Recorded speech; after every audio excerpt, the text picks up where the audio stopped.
Hello internet, but most likely just Sammer, and welcome back to another episode of Bada Bing Bada Boom. This week's assignment is actually to address this to a family member or a close friend, so hi mom. I'm pretty sure you watch these anyway. Today's topic is nationalism and the murder of Isaac. So for Thursday's class, we had to read The Murder of Isaac by Moti Lerner. I think that's how you pronounce it. Sorry if it's not.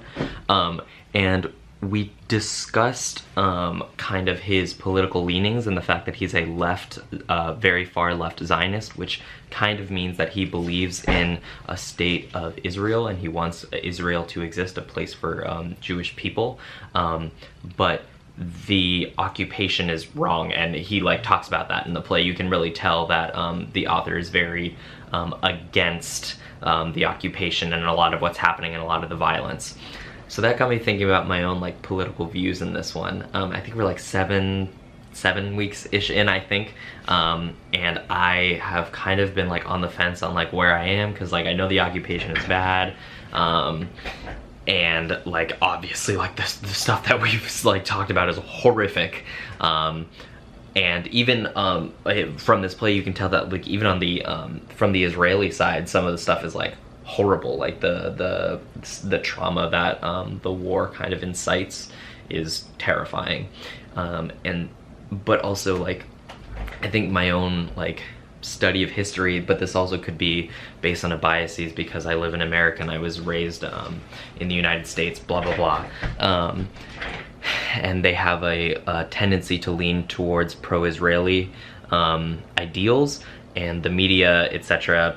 I haven't discussed it, but the media is also crazy. I think where I lie right now is that I am in line with Lerner on the far left Zionist, because I personally think that there is value in there being an Israeli state, a place for Jews, because historically being a Jew has kind of sucked, especially post-Holocaust.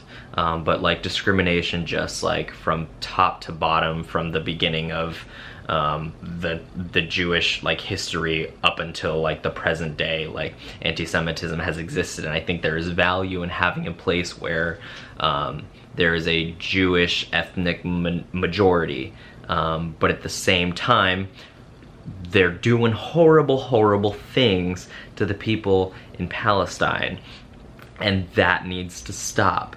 I believe that there has to be a way to solve the problem, and I think right now, in my head at least, I think the best way to do that is a two-state solution. I know we're currently trying that, but also Israel's being really poopy about the two-state solution with all their settlements and shiz.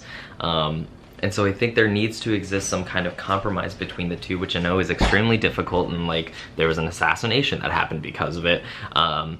Of Rabin, the Prime Minister of Israel, and so obviously that's a hot topic, but at the same time I think that's the only way that peace is going to actually eventually happen, and I think that right now in my mindset, as ignorant as I am, I think that is where I stand currently.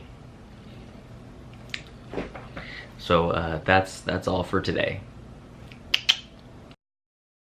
Also, in case you were wondering, I did get a haircut and it looks nice.